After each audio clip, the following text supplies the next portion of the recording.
Muchísimas gracias, Sandra, y les decía que principalmente quisiera hacer un reconocimiento a ustedes por este espacio de reflexión, porque todas y todos sabemos que actuar y pensar van de la mano, ¿verdad? Para poder lograr un futuro mejor. Y más ustedes que se están ubicando, digamos, en esta soberanía popular y la reflexión sobre el régimen político. Yo quisiera, después de haber escuchado a Aura Cumes y especialmente de haber escuchado también esas percepciones que ustedes tuvieron después de la conferencia que ella nos dio, poder trabajar algunos elementos que nos pueden explicar el porqué de la realidad actual y especialmente en qué condiciones estamos luchando en el presente y por nuestro futuro. Poder, digamos, entender todas estas percepciones, estos efectos que ustedes también lo han dicho, digamos, que lo sentimos a flor de piel en nuestras vidas, implica conocer también cómo se ha ido configurando ese régimen económico, social, político, que ha llevado a que en Guatemala tengamos lo que se conoce como un estado oligárquico, digamos, un poder político que lo maneja una minoría y que nos lo imponen a todas y todos, ¿verdad? Entonces, entender cómo se ha construido y por qué se ha mantenido esta hegemonía que nos hablaba Aura Cumes, pues me parece sumamente importante y voy a dar solo algunos elementos porque evidentemente la historia de nuestro pueblo, de nuestros pueblos, pues viene desde épocas muy antiguas, como ya se mencionaba, pasando por la colonia, pero yo quisiera, por el tiempo que tenemos en este encuentro, pues situarme en lo que fue el siglo, la segunda mitad del siglo XIX, que para Guatemala significó la construcción del régimen que hoy padecemos y que nos hace tanto dolor en nuestras vidas, ¿verdad?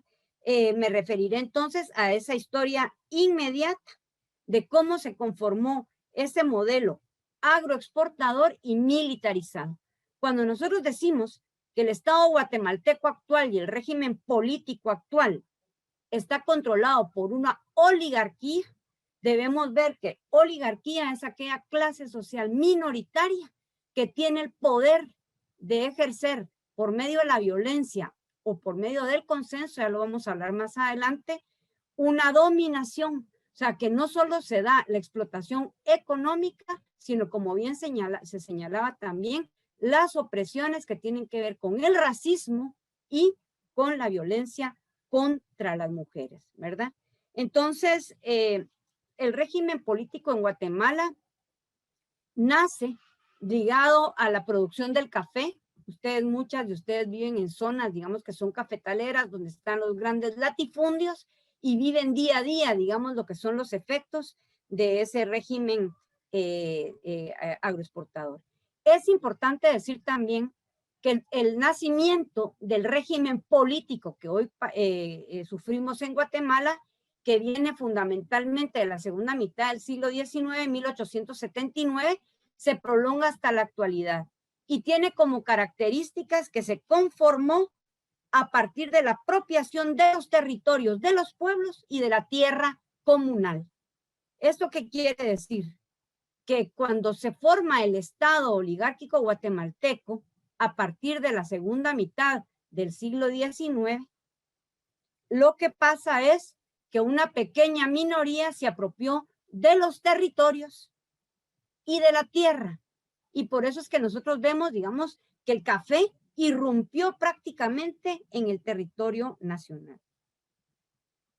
Pero ¿qué hizo esto también? La riqueza se empieza a producir basada en la explotación de la mano de obra. Somos las y los trabajadores los que producimos la riqueza, de la cual se apropia la oligarquía y se apropia el régimen. Pero también, digamos, el surgimiento de este régimen tuvo la necesidad de hacer una división político-administrativa, que es la que se expresa también en la Constitución Política de la República de hoy.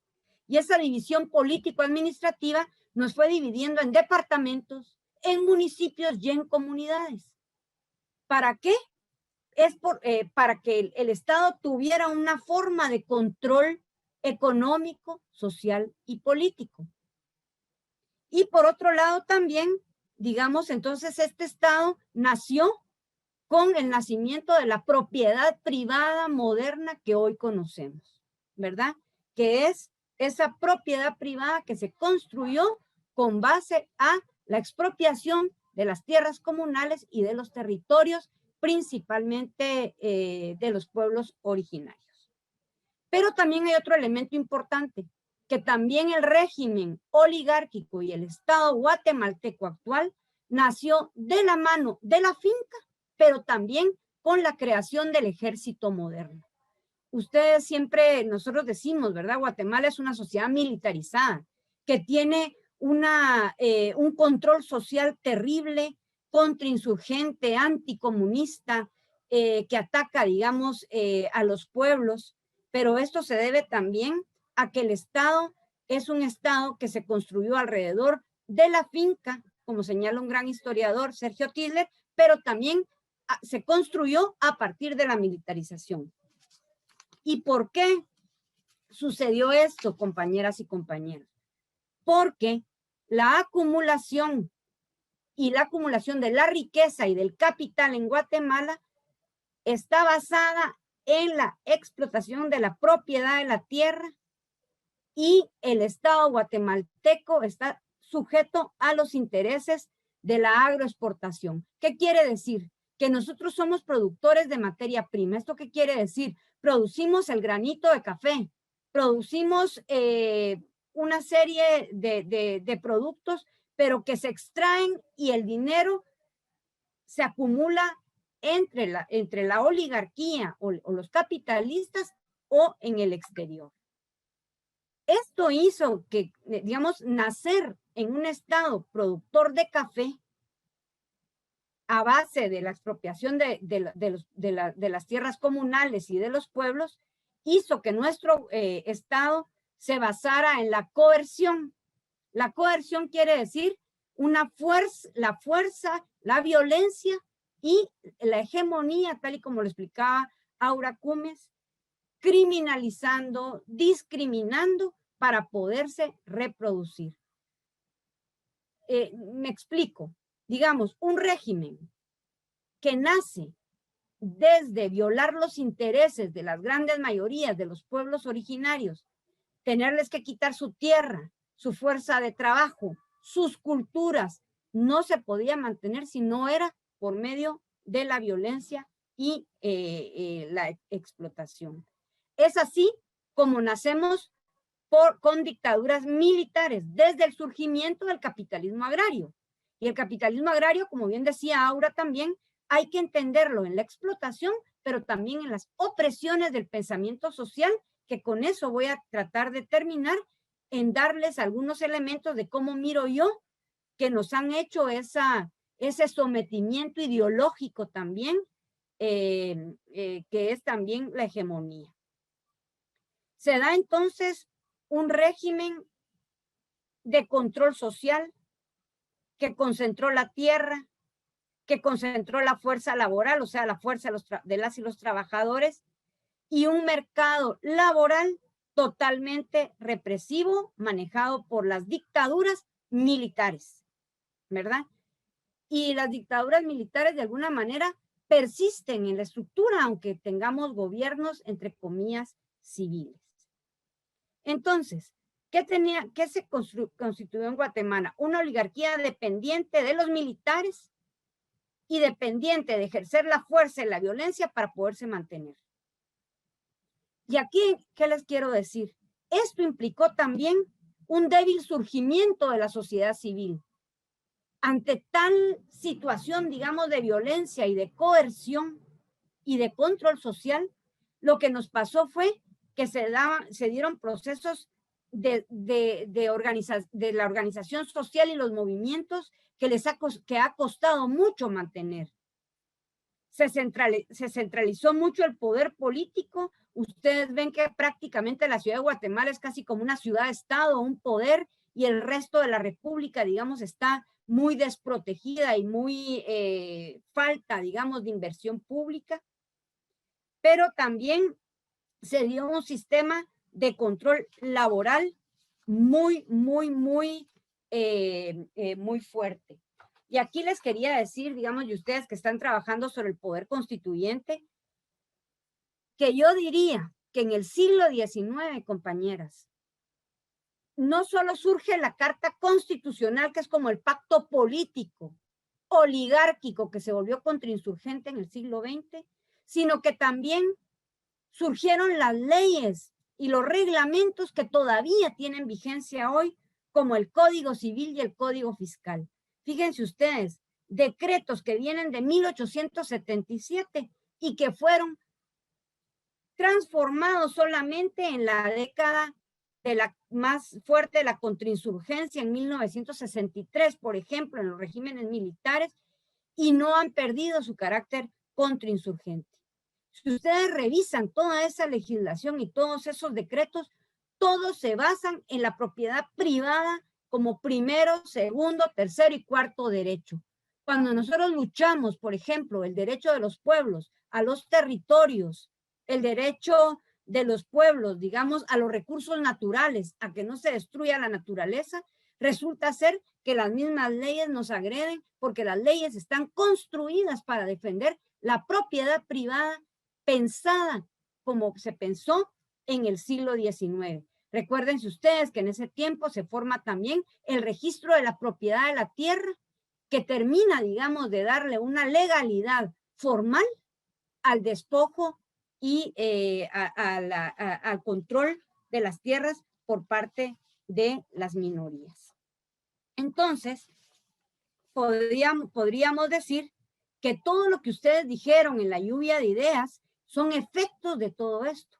Y por eso es que nuestras luchas son tan difíciles, porque no solo es cambiar un funcionario público o un grupo de funcionarios, sino que es ir profundizando, que hay necesidad también de conocer cuál es el régimen político, cuál es el régimen económico y las formas de acumulación para poderlas cambiar.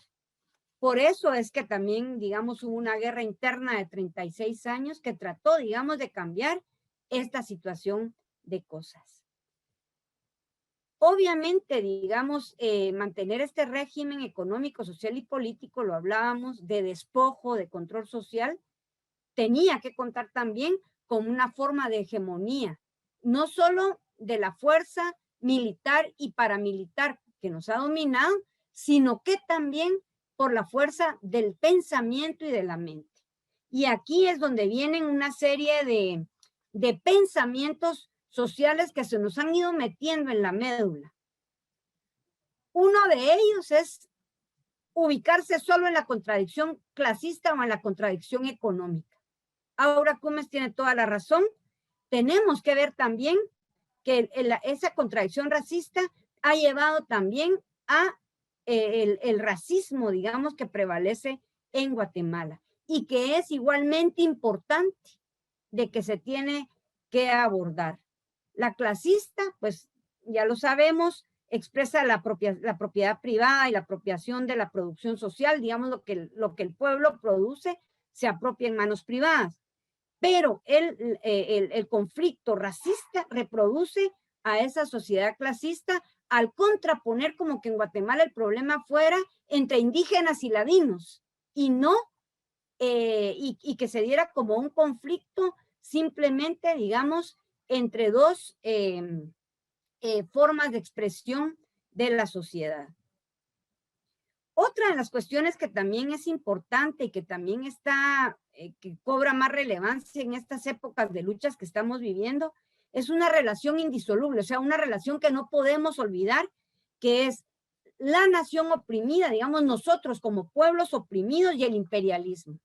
Miren, ahorita en las luchas que estamos teniendo ahorita contra la corrupción, por las libertades y demás, nos encontramos con que los Estados Unidos ahora es un árbitro, ¿verdad?